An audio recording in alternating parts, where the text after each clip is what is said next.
Hello guys, this is Aaron, and today we're going to be doing the Stamina Nightblade one-handed shield build video that I've been wanting to do for a very long time. I finally got a build cooked up together to do it, and here it is. So this is going to be a new video format, pretty much new to the entire ESO community, so I hope you guys like it. It's going to be a little bit different from just the me showing you everything straight up. Well, you'll see, here it comes. So anyway, let's look at the stat sheet here. This is going to be your max stats. This is buffed. Actually, no, this is unbuffed, so there's no major brutality, nothing like that going on. This is just unbuffed stats. So we have 9.4k magicka. This is in the front bar, by the way. 9.4k magicka, 21.6k health, 33.5k stam. We're going to have 39% weapon crit. That's going to go up to about 42% crit whenever you activate ability from the things from the siphoning skill tree, because that's going to give us major. No, hang on, let me find that out here. 1 second. I'm looking right now at it.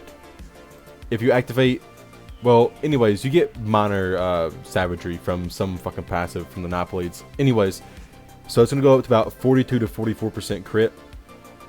Your weapon damage is going to be about 2578 buffed. Now you're looking at it unbuffed there on the screen. This is with a gold weapon, by the way, the gold one-handed. Match recovery is about 1200. Health recovery is 429. Stamina recovery is going to be about 1900, and 2k with grim focus, 2044 with grim focus. Now this runs up to about 2328 whenever you have a drink buff up. Not a drink buff, but a potion with the minor or the major. What was that called? Major endurance. That's going to jump up to about 2300, almost 2400. You can get this a little bit higher, but I'll show you the CP in a little bit, and you'll understand why it can be just a tad higher. But we kind of split our CP up the way we can get more cloaks and fears and things like that. Unbuffed spell and physical resistance is 19,128, so it's pretty damn high. We have 2700 crit resist, so we're very high up on the crit resistance. Well, 2750 actually. So that's going to mean that we'll be very fucking tanky. Now, there's a passive in the Nightblade skill line called Shadow Barrier. When activating a shadow ability, grants major resolve and major ward, increasing physical resistance and spell resistance by 5280, so almost 5300 for 10 seconds.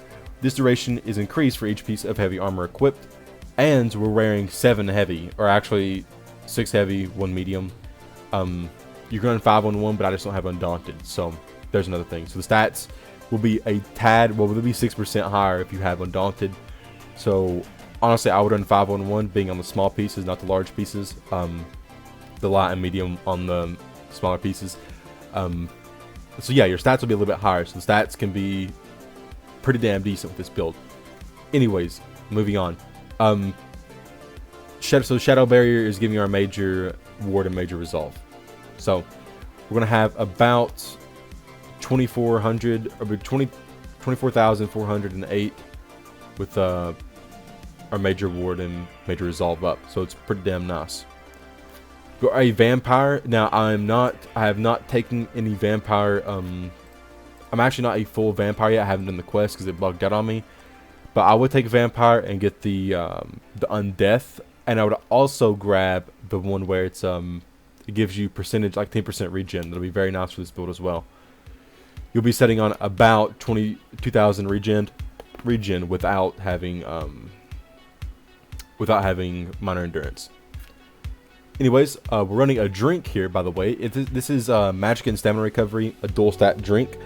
Now, basically, we could run tri-stat, but I found that the extra stamina recovery and magic recovery, more cloaks, more roll dodges, more rallies, more vigors, and all that good stuff, is more efficient than the health recovery. So that's just what I've experienced with. Take it for what you will. Our boon, or our Mundus Stone, is going to be the Thief, and so yeah, that's basically it. Now, fully buffed, everything fully buffed. If you're sneaking with your major brutality, you're gonna have 2785 weapon damage on the one-handed shield bar. And that is not accounting for your weapon damage, and spell damage enchant on your Bone Pirate's Mace, which I'll get into in 1 second. So all in all, with your Clever Alchemist buff, with your Bone Pirate Mace enchant, your weapon damage enchant, and with your Major Brutality up, you're going to have about 4k weapon damage. You'll have about 4200 with full Wrath. You'll have full Wrath quite a bit actually, especially in duels and 1v1s. So you're looking at fully buffed about 4200 weapon damage, 24k resists, and 33.5k max stam, which will be, and 21k health, almost 22k health. And remember, all that can be higher if you have a Nightblade that has Undaunted. Like I said, I don't, so all that would be a little bit higher. So yeah, it's a pretty solid build. I'm gonna give you guys some potion options really quickly before we go into anything else. You have Essence of Weapon Power here. This is going to give you Major Brutality and Major Savagery. Really after the Major Savagery here. Also going to give you the Stam and the Stam Recovery that we desperately need. We don't really desperately need it, but you know we need it. So all that's pretty good. This is going to bump our crit up to about, let's look at it here really quickly, 49.7% on the front bar. So every other attack you're going to crit, which is very, very fucking nice, especially on a build that's so tanky and is so durable and survivable. Also, I run Essence of Immovability. Ones I also run 2 types of these. One type is using Major Expedition. One type is running extra health, but which they both restore stamina. One just gives health, and the other one gives a Major Expedition. And obviously the movability part, the immune to knockback and disabling effects. So both are pretty damn well. I like to use the health one in case I know there's a Nightblade around, that way I can instantly pop it. Or if I know I'm about to get ganked or something like that, that way I can pop it, get my Alchemist buff, get my health back, all the good stuff. So let's get right into the armor sets. Now we're running 5 Clever Alchemist, 2 Veladreth, and 5 Bone Pirate. It's a very interesting setup. You've probably never seen Bone Pirate in a build video before, but you are now. Let's run over Alchemist first. So we're running a heavy chest, a heavy girdle or waist, a heavy feet, heavy legs, and a shield of Clever Alchemist. One thing to note here, you're going to need a one-handed sharpened Bone Pirate, and you're also going to need a Bone Pirate's Greatsword. So it'll take a little bit of grinding, but you can do it. By the way, this is all impin. Every piece of gear needs to be impin. I'm actually missing a Veladreth's Pauldron. It's Divines instead of impin. So your impin will be about 3k with everything in impin. I have the helmet, but I do not have the shoulders. So you're looking at about 3k impin. Anyway, so we have 5 Clever Alchemists, 1 shield, 4 body pieces, and we have 1 Bone Pirate's gloves. Well, here we have the gloves, but there's, you know, you can obviously switch it up however you need to switch it up. These are also impin. I'm running 3 Bone Pirate jewelry, all weapon damage, all robust obviously. Then I'm running a one-handed Bone Pirate mace. Now this can be dagger, whatever. You have to farm the last boss of Blackheart Haven. That's where this drops. But I had a mace, so that's what I'm using. The mace, this one-hander isn't that hard to come by. I mean, run it about 20 times and you'll definitely get a one-hander sharpened. Like the drop rate's not too bad. The Greatsword now is going to be a little bit more difficult. It's about 50 runs of that and you may have it. Now, those numbers seem pretty crazy, but you also got to factor in you got 4 other people in your group, and these all dropped from me specifically. I didn't get these off anybody, so you have to, you know, kind of multiply that by like 4. So anyways, it's not as hard to get as you think. So the shield's also impin, by the way. The shield is also impin. So why? Alright, so it's kind of covering everything. Go max stamina enchants on everything. And so yeah, I'm gonna also give you a couple of monster helm sets you can switch out here. I didn't try this out, but I also wanted to try out Kina. But like Kina would be pretty interesting. because of the reason that we have so much regen with Bone Pirate and with the CP change up I want to show you here, you can actually get more weapon damage overall with Molakina than you can Beladreth. But Beladreth offers a lot of burst where like people don't expect it. Where you jump on them from stealth or whatever, boom, Beladreth pops, and you're already in execute range. So yeah, pretty much. That's the setup. So 5 Alchemist, 5 Bone Pirate, 2 Beladreth. One-handed shield, 2H. Also, I'm gonna give a good reason why we're running Bone Pirate. Really with a Stamina Nightblade one-handed shield build, and this is specifically for one-handed shield. This is not something like some just insta-kill type build that I'm wanting to run. I specifically like to run one-handed shield builds in Cyrodiil. Just because I like one-handed shield, I really do. If you look at almost all my other videos, they're all one-handed shield build videos. Or my best videos are all one-handed shield.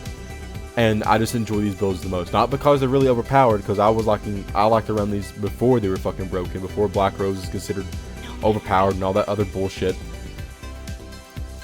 With this build, you're not blocking a lot. Now, you can obviously block some, and your max stam allows you to do that pretty damn well. So, like, you don't have to block all the time. It's not a perma block build, this is a timed block build. Like, if you know that you're going on the defensive here, and maybe you think you might be throwing a Dawnbreaker, or you know they're about to uppercut, just block it. Like, you can block some, you can time to block, just don't hold block down and run your resources out, because you can do it, but it's gonna be a lot harder to do. You're also gonna get a lot of roll dodges off with this recovery, and being in heavy armor and dumping supports into tumbling that we do, you're gonna be able to get a lot of roll dodges off. So that being said, that's why we're running Bone Pirate. Also gives you a little bit of max stam, and the recovery is awesome. And for the 5th piece, it gives you 2k8 max stam. So it gives you the option to run the magic recovery and stamina recovery drink. And the reason this is very vital, and I'm going to explain all this while we're doing it. The reason that this is so vital that you can run these two together is because Nightblades really need cloak and they really need fear. Siphoning attacks is not enough to keep your magical pool high enough in PvP to spam these. With this build, running siphoning attacks, which we'll go over into these skills in just 1 minute, using siphoning attacks, using the regen from your magic recovery, as I told you, it's about 1200. And doing the CP specking that we do, we can consistently cloak in fear. And all these videos that you're watching right here, these are all actually no vigor videos. I am not running vigor at all. Not because I don't want to run it, it's just because I don't have it actually. So all these videos, I'm relying on cloak solely, a cloak and a rally burst kill. That's all I'm relying on. So you can see how consistent rally is and how consistent cloak is, how it works. And I'll explain how cloak works to you. That's why, well, we'll jump right into the skills. Let's jump right into the skills. You see here on our front bar running precise cloak, or precision cloak, whatever it's called. Let me look at it here really quickly. It's called shadowy disguise. Cloak yourself in the shadow to become invisible for 2.7 seconds. It'll be almost 3 seconds with it at max strength. Your next attack within 3 seconds will always be a critical strike. Now you may be thinking, well, what do you mean, why are you always burst healing with rally in cloak? Here's the catch with shadowy disguise. If you were to take any sort of heal, self heal, in shadowy disguise, it counts it as a crit 100% of the time. For whatever reason, self heals count as stamina self heals anyways, count as a attack, and the attack can crit. Obviously, and heals can crit, rally can crit innately, right? So even if you have 10% crit, 1 out of 10 rallies will crit. But with this, you time it, so you pop rally before you go into battle, you fight as much as you can, blah, blah, blah. You fear, or whatever you have to do, roll dodge, cloak, and as soon as you cloak, you split up to your back bar and rally, and boom, you're back to 100%. Because not only are you getting the heavy armor passives, called rapid mending, and I only have 1 point in this. I'm not even max level in heavy armor. Increase your healing you receive by 4%. I think it's like 5 to 8% in 5 pieces or whatever. Or with it at the second rank, my bad. Not only does it give you 5 to 8%, you also get, I think it's like 8% from our blessed, because we take 20 in blessed. So all that together, all that combined, and with the 100% crit chance on rally, the burst heal is absolutely insane. And you can watch these videos and kind of see how much I actually heal for. And doing all this gameplay without vigor, that is fucking crazy. That is absolutely crazy. And it's a testament to how important that the magic regen is on this build. Now, albeit you won't need to do that on a character that you have rally on, because I don't have rally right now. But that's how much you can cloak in fear. That's how consistently you can rely on it. With a lot of Stamina Nightblade build videos, or not just videos I guess, but builds in general, you shadowy disguise once, maybe twice, and you're out of magicka. This build, if you time it right and you watch, if you're experienced Nightblade, you can actually time your cloaks to where you can almost get a full reset on the cloak. It's very, very close. So with that being said, you can also switch up your Mundus to a magicka regen if you really need it, or a stamina regen if you need it, whatever. That's also very optional. Our next ability here is Mass Hysteria. It's an unblockable fear. It puts enemies blocked down for a little bit, so it's really good with those fucking idiots that perma block all the time, or sorcerers. I really love using on sorcerers. Also inflicts them with minor maim and reduces their movement speed by 51%. So it's really good stuff all around the board. That's gonna be our spammable CC. That's gonna be actually our only CC. Next up, we have Ambush. This is our gap closer. It does mediocre damage, not too bad. But the thing is here, it also grants us Empower. So we can empower our soul, or our incapacitating strike. We can empower a surprise attack. One thing that I got in the habit of doing, which is a really bad habit, and I want to tell you guys not to do this, is do not ambush light attack into a surprise attack. Because your light attack actually consumes the empowered buff. So with that being said, make sure you use like incap or surprise attack. Maybe the Mass Hysteria into a ambush, into a incap, or surprise attack or something like that. On this other front bar here, we have surprise attack. This will be our main bread and butter damage. It's going to give us the penetration we need. Major fracture, so that's really nice as well. Also, if we attack this from cloak, if we use this from cloak, not only is it going to be a crit, but it's also going to stun, so that's pretty cool as well. So yeah, the damage on this is pretty damn high for a one-handed shield build, especially with the regen and everything that we've got, and the all-around damage that we can put out. It's very, very, very nice, very cheap, very nice. Puts a lot of pressure, reduces armor, all the good stuff. The slot after that, you can run a few different abilities here. If you don't have Vigor like I do, I was running Relentless Focus here. You do not have to. If I had Vigor, I would run Vigor here instead of Relentless Focus. That's exactly what I would do.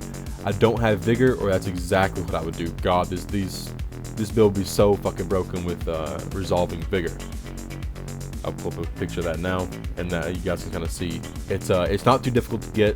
Just kind of get your bearings. If you can use this build like I am without Vigor, doing what I'm doing, you should be fine. You should be really, really good to go. Because whenever you get Vigor, you're gonna be fucking unstoppable. And the thing is, with this build as well, you can really spam abilities, spam stamina abilities, because you have so much regen. And if you find yourself not having just enough regen, you can bump it up even more to the point to where you can just spam whatever the fuck you want. Like where it's kind of actually ridiculous. On the back bar here, we're running Executioner for our execute. You do not have to run this. You can run Killer's Blade, but I find that not only is Executioner it starts out higher as an execute, but it also does more damage. 335% compared to 300%, but both are pretty damn good. Also, I forgot to mention, instead of Relentless Focus, if you were to not have Vigor, you can also run Killer's Blade on the front bar instead of Relentless Focus. or Vigor. That's also another setup you can run. On the back bar here, Executioner. Like I said, just for the execute, this is very optional. You don't really even need an execute on this build, but I just carry it just in case I'm not doing enough damage, or my combos aren't right. This build is kind of centered around combos, although you don't really have to do it like that. Shuffle, just because Shuffle is really fucking broken. Shuffle is very, it gives you snare immunity, it removes, and then gives you snare and immobilization immunity. So not only does it fucking just get you going fast, get you unsnared, get you running again, it also gives you major evasion, increasing your dodge chance by 20% for 20 seconds. For the next ability here, we have Trap Beast. This is optional as well. If I were dueling, I would keep Trap Beast here, drop Executioner, put Relentless Focus on that bar, and then run a Vigor on my front bar where I said I would be running Relentless Focus at. Because you do want Relentless Focus somewhere, just for the minor Berserk and the stam recovery. And if you proc the Assassin's Scourge, it's kind of nice, just a little bit extra added damage that you wouldn't really expect, because you expect you sometimes when you're on your back bar to go like, you know, puss mode, like, you know, defense, you know, heal up and everything. But if you pop that Relentless Focus, it does a lot of damage, and it's getting buffed next patch. I cover that in the patch notes, which you should go watch. I'll link that in the damn description. I may even put an annotation to it in this video. Anyways, so Trap Beast is there for the third slot. Now, like I said, that's very optional. If you still did want to run Executioner, you could drop Trap Beast, put Relentless Focus there instead, which is what I would do, and then run Vigor on the front bar, resolving Vigor on the front bar there. For the next ability, we're going to be running Softening Attacks. This is going to give us Magicka and Stamina back. There's added extra regen, especially for the Magicka. And all other direct additional, or all additional other direct attacks or whatever, restore additional 2200 Magicka and Stamina. So it has a 10% chance to proc that. Just added resources. So we're getting resources out of the ass. Next is the one and only Rally. The best thing in the game, best thing since sliced bread. Major Brutality, we need it, obviously. And you also for the burst heal and the healing over time. On your back bar, I would run the two-handed ulti called Berserker Strike. This is a very, very good ulti. It would just help you out really, really tanky targets, maybe like a Fear into a Berserker Strike into an Execute or something like that. Or a Fear surprise attack, Berserker Strike. You know what I mean? You kind of set this combo up, and you can run one of the morphs. I'd say the one morph that resets. I think it's called Onslaught. I think it'd probably be the best one, but that's just my opinion.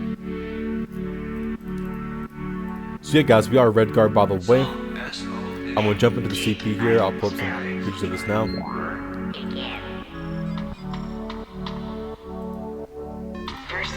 Alright, so the CP goes something a little bit like this.